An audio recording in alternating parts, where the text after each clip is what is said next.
What's up, viewers of BlackJupiter? I am Agent Random, and we have a brand spanking new Kingdom Hearts 4 trailer, revealing my most wanted Kingdom Hearts world, Coco, which, if you didn't know, is my favorite movie of all time.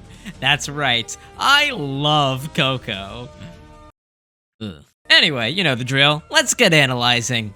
If you haven't already, click the eye icon to watch all 3 of my previous Kingdom Hearts 4 analyses. This is gonna be a little bit of a longer one, so let's waste no more time. Let's go. This trailer was screened at D23 and was released in 2 parts. While the full 4-minute trailer was released on Saturday, a 90-second preview was released at Pixar's panel the day prior. This was a fake-out shadow drop done during the segment focusing on whatever the heck they think they're cooking for Coco too. This is why the trailer opens the way it does, with this nearly identical footage of the final death scene. The shot's choreography is noticeably slightly different than the movie, but not different enough that it's easy to tell that this isn't footage from the movie. Seriously, the animators on this game are cracked. We also can see, or rather hear, that the game now uses English voiceover for its characters. Susan Egan, who voices Meg and Hercules, did let it slip at the convention that she's already done voice work for this game, before immediately pretending like she never said that. It's been 30 years since I recorded that character, and so to get to kind of step into a booth again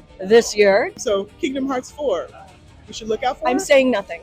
Which does tell us that they haven't just done voice work for these trailers, they have actually begun the process of dubbing the whole game. Meaning that the game is actually much further along in development than I think most people would have otherwise assumed. We do know that English VO isn't yet complete, however, as all of Sora's battle efforts are still from Kingdom Hearts 3. Now, the real question as it pertains to this scene is if any of these VAs are the same as the movie. I did some comparisons for Hector, but it's pretty hard to tell. I imagine that Miguel is definitely a different kid though, since Anthony Gonzalez is like my age now. Well, I mean, he always was, but you know what I mean. Soon we see Miguel singing Poco Loco, confirming that the cutscene musical segments from Kingdom Hearts 3 are alive and well. That's right, we will be seeing a full pre-rendered performance of Your Welcome in the Moana world. Also, shout out again to the animators for animating out the fingers correctly for the guitar playing for both Miguel here and Hector in the last scene. I know that was a big deal for Coco, so I have a hunch that this was a Pixar mandate, as the way that their characters are animated in these games always has to pass by their scrutiny. Upcoming Fortnite star Sora is visible in the crowd while Miguel is playing, and then jumps in to help once the Heartless show up to interrupt the banger. Sora's presence here is one of the #1 reasons for me wanting this world in this game specifically. So far, every other world we've seen, except maybe you, has been a different afterlife. And with Sora being quite dead, this is the perfect spot for him. Or is he dead? See, unlike the rest of the dead here, we do not get a proper skeleton Sora, as awesome as that would be to see. No, instead we see him wearing paint to look like a skeleton, much like Miguel does and later Donald and Goofy. He even gives his face the heart and crown symbol markings, it's cute. The fact that he needed to paint his skin to blend in means that Sora isn't dead here. Our boy is alive! Still, maybe his recent loitering at death's door has something to do with his presence in this world. But Coco's Land of the Dead is very unique as far as Disney afterlives go, in that it is specifically designed to give the dead a way to meet and greet with the living. At least on Dia de Muertos, that is. And as Miguel has shown, it's possible to do the inverse as well. Well, not normally, but through magical means it is, such as Donald's magic. The end of this trailer shows us Donald and Goofy arrive in this world themselves, so maybe this world is how they reunite? More on that later. Also, I find it interesting that the Heartless are specifically targeting Miguel here, despite spawning in a crowd full of plenty of other people. While it's possible that they just like Poco Loco as much as I do, according to Ansem Report 4 in Kingdom Hearts 1, Heartless are only interested in living targets. Now, that was Xehanort's definition of living. The real intent of this passage is to say that the Heartless target those with hearts, and I'm quite confident that our Skelly friends here do have hearts. So I guess a real litmus test here is going to be if Hector can be targeted or not by a Heartless heartless in battle. As it stands from the footage that we're given, only Sora and Miguel are seen taking damage in this battle, so maybe there's something there. On a final note of Sora's state of being, Coco rules dictate that a living person cannot remain in the land of the dead past the end of the day, or they turn into a skeleton. We can see this process already beginning with Miguel, just like in the movie. But what I'm curious about is if this can also happen to Sora, Donald, and Goofy. Sora doesn't seem to have yet begun this process, which could be further evidence of him arriving in the world much later than Miguel did, or it could suggest that the rules of this world don't apply to Sora like that. But if Sora did become a full skeleton, could he experience a final death much like Chicharron did at the start of the trailer? What if Naminé decided to start getting frisky with people's memories of him again? Will any of these questions be answered? Probably not. One last thing before I move on to the next scene, I do wonder how they'll handle Miguel's presence here after completing the world. Miguel cannot stay in the land of the dead past the end of the day, or like I said, he turns into a skeleton. And I have a hunch that the world story will probably end with him returning to the land of the living. After a fight with Ernesto de la Cruz, of course. Seriously, Square, I do not want him to turn into a big heartless. Let me sock him in the face.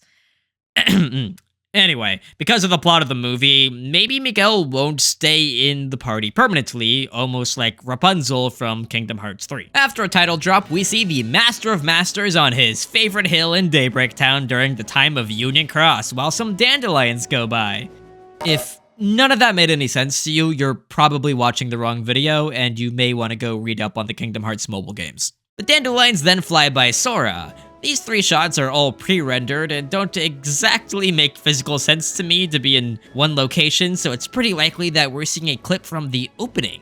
And actually, if you go frame by frame through the shot of the Master, you can see a motion blur in the first few frames, presumably acting as a transition from the previous shot. This shot of Sora even matches the framing of a shot from basically every other mainline opening from the series. Now, the real question is, how long until we hear Utada Hikaru again?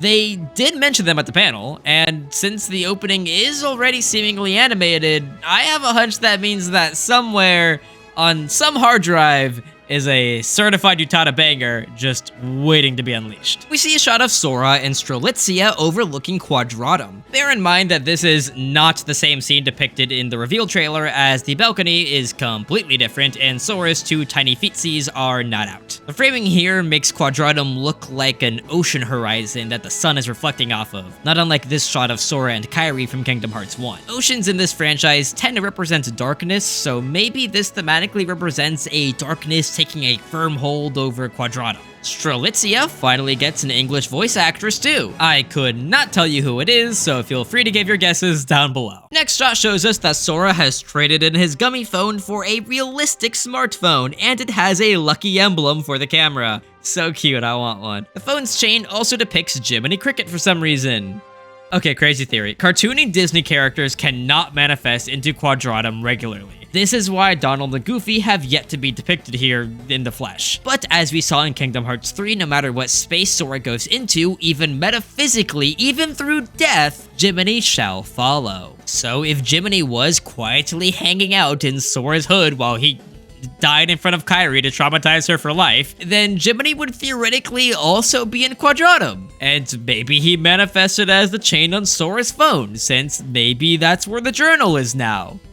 I made like most of that info up. Please take that with a grain of salt. This Jiminy chain might just be a reference and nothing more. Strel, charge your dang phone. Sora mentions a dandelion dispatch, which shares its name with a group of key kids in the key games that were part of Ava's secret Doomsday Survivor Club. Strelitzia was supposed to be in this group before she took a fatal dose of being murdered. But anyway, yeah, there's a group with the same name here. I will not even try to imagine how or why a militia or whatever here in Quadratum shares its name with Ava's after-school draft dodging club. We hear an announcement that a dark side has appeared. The militia resident to this city, that may or may not be the Dandelion Dispatch we just heard about, comes sailing in on drop ships. These are the same ships that appeared in Final Fantasy 15. After realizing this, I googled Final Fantasy 15 ships to find a more accurate name for them, and I did not find what I was looking for. Since the militia calls the Darkseid by name, they appear to have prior experience with this enemy. That could imply that Darkseid attacks were pretty regular before Sora awoke, or that they just have people like maybe Sigurd that remember this from Missing Link, which we know is something that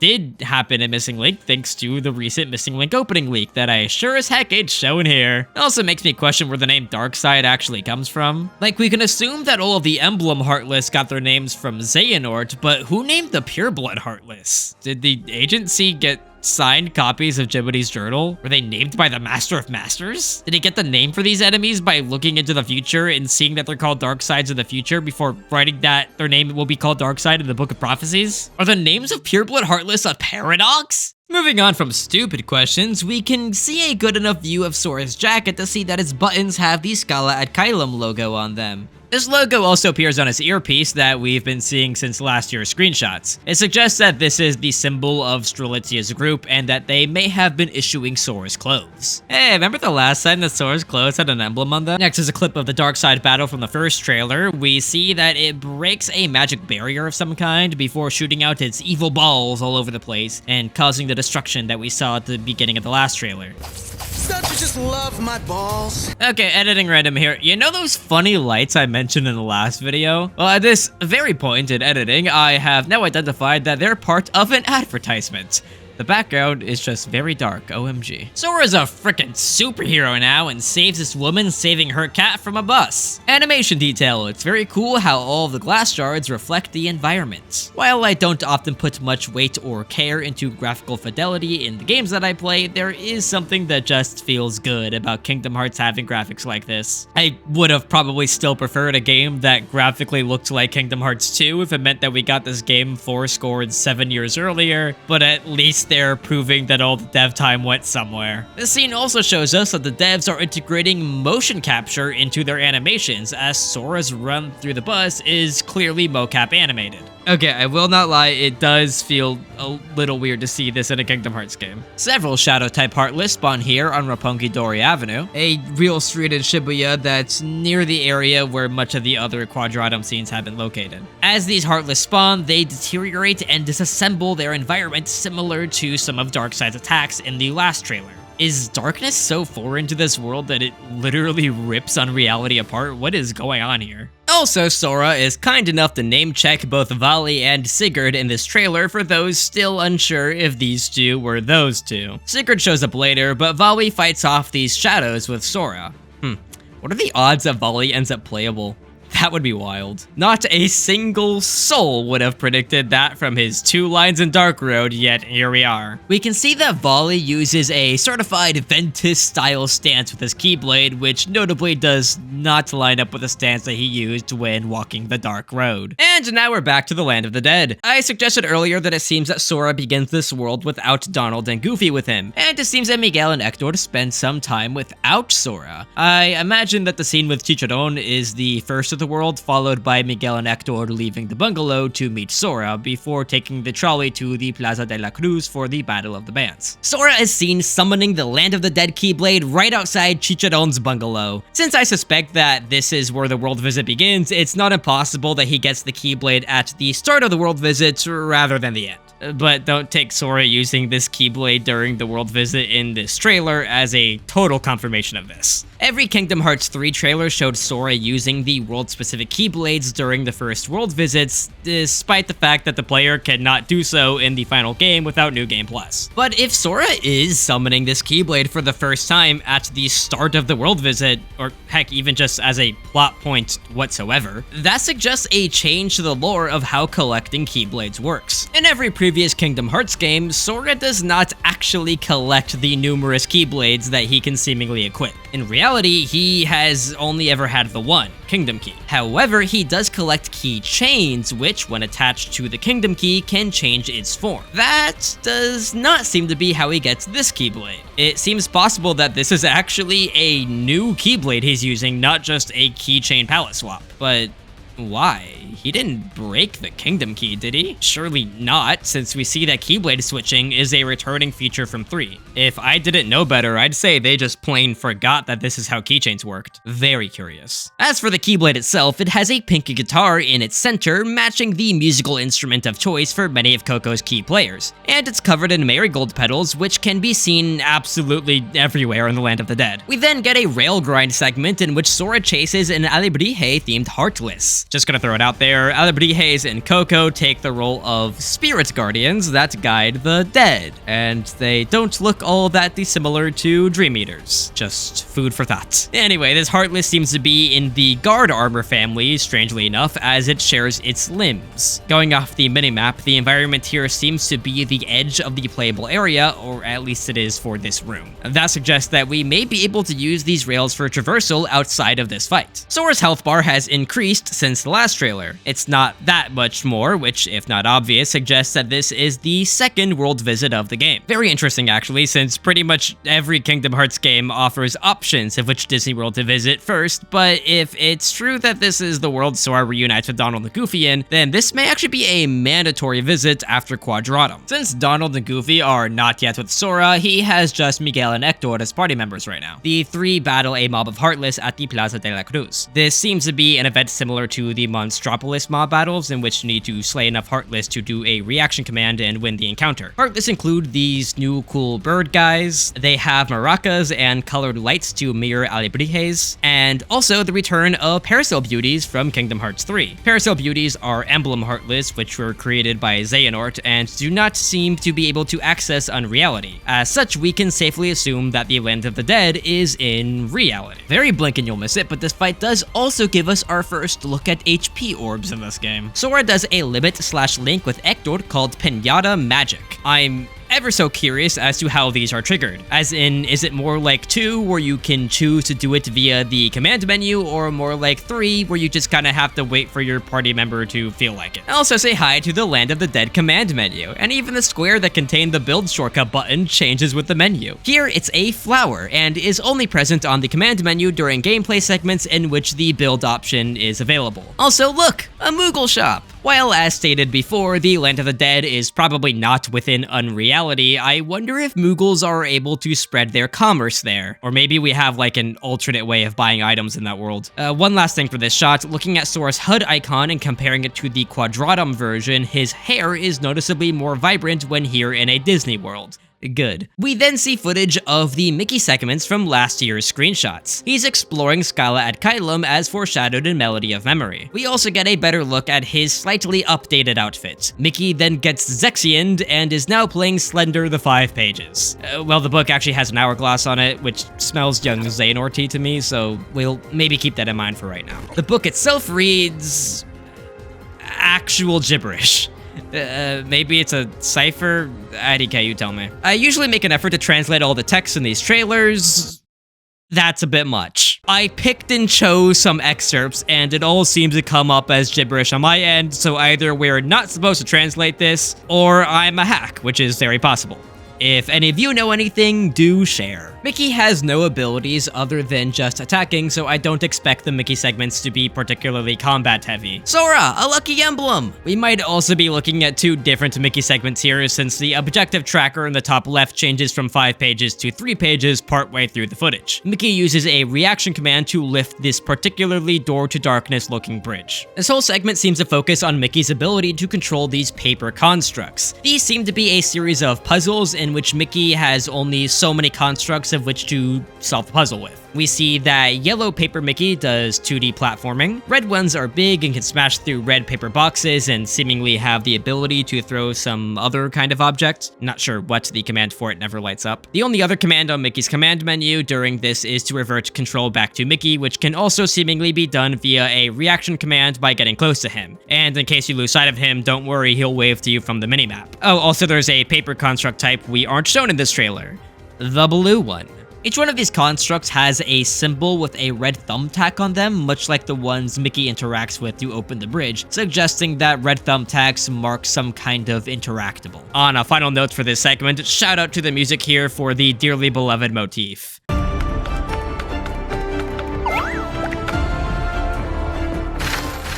Ooh, that just makes it hit home how nice it is to be back. Donald and Goofy convene with Hades in a scene that we've been being drip-fed for 4 years now. Nothing much new learned. Sora died in such a way where this ain't his afterlife. But the bigger thing we learn here is that we will explore the underworld while playing as Donald and Goofy, making their grand return to being playable after everybody forgot that they were already playable in 358 Days Over 2's multiplayer. And not even being playable again gives Square enough of a reason to try and replace those smelly old clothes that these two have been stuck with for 24 years. Aw, Donald doesn't heal you enough? Fine, do it yourself, Squaredix said. Finally, a reason to put items in Donald and Goofy. Okay, I'm done. Seemingly playable control between Donald and Goofy is able to be swapped between in real time, which is maybe one of the biggest things in this extended trailer, actually. I would love if it turns out that we can do this even while playing as Sora. And that might sound a little silly at first. Why would you want to play as Goofy if you could also be Sora? But we can see that Donald and Goofy have notable gameplay differences to Sora. They do not have access to build, and the option is instead replaced with combat styles, whatever that means. So there could be merit to choosing a different party member to play as for different battles, widely opening up the gameplay options, possibly like nothing we've ever seen in this franchise. But why stop there? Nah, let's take it one step further. Imagine if you could on the fly swap between, say, Sora and Riku or Strelitzia or whoever. Ooh, maybe the graveyard battles in Kingdom Hearts 3 Remind were a proof of concept for this. You know, when they let you choose which character you did each boss fight with, except now you can do the swaps in real time. Oh, hey, look! Finally a reason to care if one of your party members bites the dust in battle. Can't swap the Donald if Donald has been turned into roast duck. And at the very least, since this game is being released on Steam day 1, that means modders can probably at least make the game play like this, even if Square doesn't. But nah, if this game lets me swap through characters like a Lego game, it is skyrocketing to the top of my favorite games list. We can also see that Goofy does not use magic, but instead uses skills, and does not have MP, but instead SP. The command menu itself is very similar to Kingdom Hearts 2's version of the Underworld command menu, and just like in KH2, the flames go from blue to red when in battle, but it's way more noticeable now. This fight takes place in Hades' throne room and gives us our first appearance of soldiers and large bodies in this game. The throne room noticeably looks different than its depictions in KH2 and the mobile games. This fight is a tournament-esque fight with 3 waves. Makes me wonder if we'll get a Coliseum in this game, which Square will put into the game if they know what's good for them. Also, Hades is missing in later shots of this footage, suggesting that he leaves partway through the encounter like he's Xemnas in a graveyard battle or something. Few other notes here: when Donald is sliding down this slope, we can see that the command menu lacks any options other than attack, but it does have a down arrow added. And honestly, I could not begin to tell you what that little arrow is for. Also, while I'm on this shot, Donald's sliding animation now has him use Blizzard, not unlike how Sora and Aqua could in Kingdom Hearts 3. In combat, Donald's attack style is very ranged based, similar to how the magic-based form changes worked in previous installments, or how gameplay worked for the Light's Order Keyblade in Missing Link. You know that game I'm sure all of you have played. We end the segment by seeing Donald and Goofy activate a team attack called Fusion Spin. Very hard to read the English version, but much easier in Japanese. Notably, Donald is the one being controlled when this is activated. Next shot is Donald and Goofy astral projecting or something into Quadratum. They appear as blue holographic-like images with particle effects rising from the ground around them and don't appear to actually be able to see Sora. And y'all know where my mind is going. This whole thing is very reminiscent of the images that Joshua was able to conjure up in Dream Drop Distance to let people see their lost friends. Does that mean that Joshua's doing this? I mean, I doubt, but it's not impossible. This likely isn't the Shibuya that Joshua says that he's from in Dream Drop Distance, you know, assuming that his city's even still there. Ha ha ha, vague World Ends with You spoilers. But that doesn't mean he still can't, like, be here anyway. Basically, no named character that we see here is actually from this world anyway. If you want any other potential World Ends With You hints, Nomura did show up to the panel wearing a Black Honey Chili Cookie shirt, which is a brand in Neo The World Ends With You. But for those that don't know, Black Honey Chili Cookie is not a World Ends With You original brand. It's product placement. Nomura is very close friends with the brand's late designer, Hiromu Takahara, and uses the brand's clothes as a point of inspiration for, like, most of his character designs. As such, I can't really say that this is a World Ends With You mention, but don't worry, I'm sure we'll get used for this image someday soon. Sora passes out afterward, which could be similar to how in a sleeping world he passes out or drops at random. The only world in which this is baked into the story of is, of course, the one with the World Ends With You characters. Something, the edges of sleep and death touch.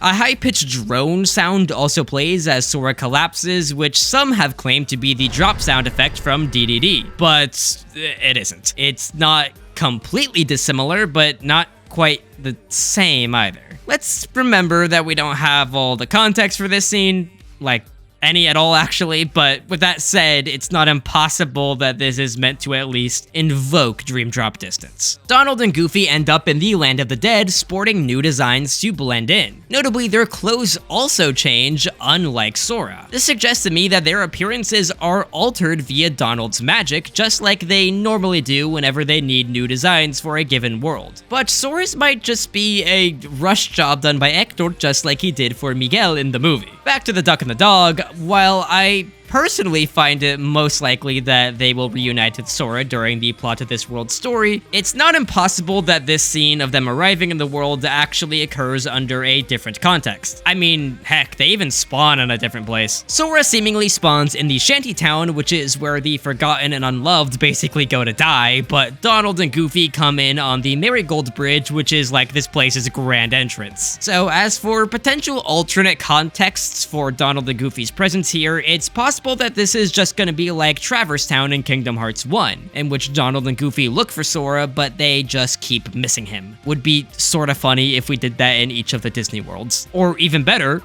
each world, or at least this world, contains a playable Donald and Goofy segment, just like Olympus did. Hey, maybe this is even a whole second world visit a la Kingdom Hearts 2, who knows. Xigbar meets young Xehanort at Miyashita Park. I'd like to note that in the 4 depictions of young Xehanort in Quadratum, it's always in this location holding that umbrella during this reign. Makes me wonder how much he's actually in this game, cause it's starting to look like he just has the one scene. Or maybe this isn't actually the same scene at all, and maybe the one with Sora from the last trailer is a completely different scene. Hi, editing random again, but from even later this time. Oh my gosh, it's so late right now. This video needs to be done. Anyway, this shot actually from the last trailer is not in Miyashita Park. It's in Shinjuku.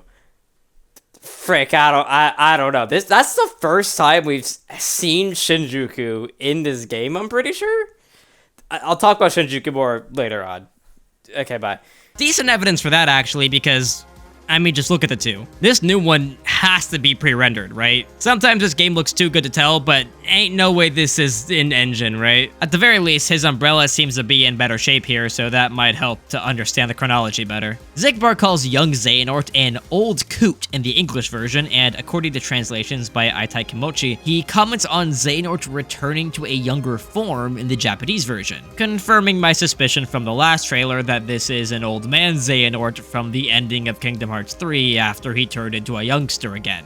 Does that mean, like, Ericus is also here? Our final segment shows Sora, Strel, and Sigurd fighting a Darkseid who is also fighting the frickin' Crowns Guard from Final Fantasy 15? Like, not even Versus 13 now. This is just straight up Final Fantasy 15. They even still have their King Regis crown things going on. Though their sigil has now been changed to match the one of Luxord and Yzora, meaning their commander is Yzora. Ooh. Strelitzia is attacked by a new pureblood Heartless. Looks like a crow, which could connect us to Odin or the stuff with the black feathers I mentioned in the last analysis. Strel tries to summon her Keyblade. It's very hard to make out what it is, but it is most likely her 31 times upgraded Starlight from Key. I wonder what cards she has equipped onto it. You think that when she finishes a battle, she hits the mission clear animation from the key games? Behind the crow, we can see a news broadcast of something going down over in Shinjuku. This advertisement did appear in the last trailer, though I didn't cover it back then. According to a Japanese translation done by Breezy Feather, this is an apartment ad that reads Model Room Cocoon, potentially a reference to that thing on the Final Fantasy XIII logo.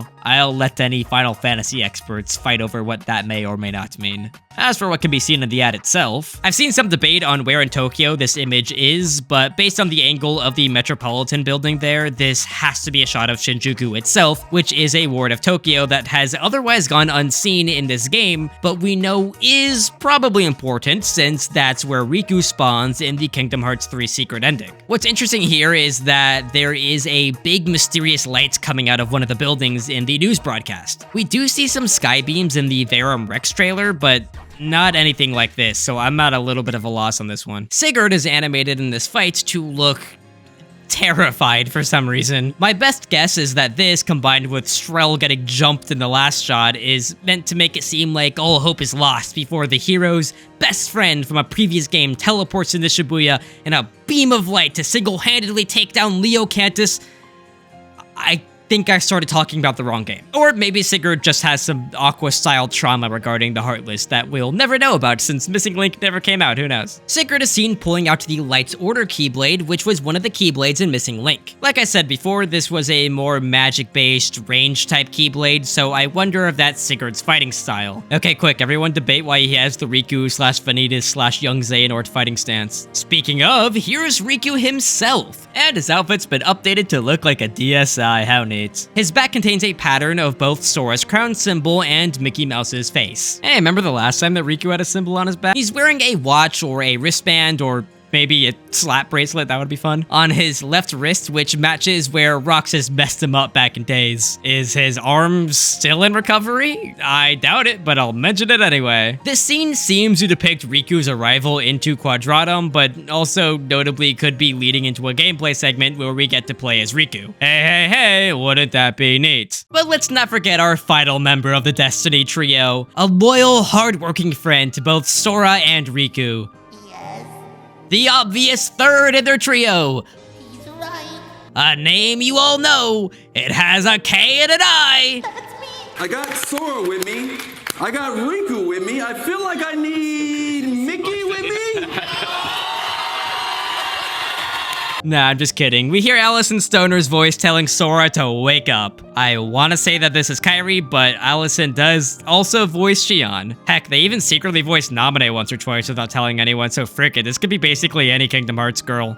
Hope it's Vor. Oh, and funnily enough, pretty much the same goes for Risa Uchida in the Japanese version. She tells Sora to wake up, which could fit snugly with the suspicious amount of dream droppy things in this trailer. Also, did anyone else feel like Allison Stoner was supposed to be here at the event? Especially since following this trailer, they had Haley Joel Osment and David Gallagher read out Yaoi live on stage, but notably, Kairi's lines of the scene were just read by Haley. Added onto this, Allison at the time was attending a con in Orlando. Just a thought. Also, while I'm on the subject of Kairi voices, while writing the script, news broke that her original voice actress, Hayden Panettiere, has sadly passed away. I absolutely loved her take on Kairi. It's been with me since before I can remember, and I give all of my condolences to her friends and family. On a brighter note, we get confirmation that Kingdom Hearts 4 will release worldwide in late 2027. Nomura has stated that there is no way that they won't be able to make this date, making me think that the actual game is gonna basically go gold well before then, and they'll spend the later points of the year getting the game ready for all platforms and regions, as to avoid a scenario like with 3 where the Japanese version was ready in December, but the international version wasn't ready until January. Also, yay! Day 1 Steam release.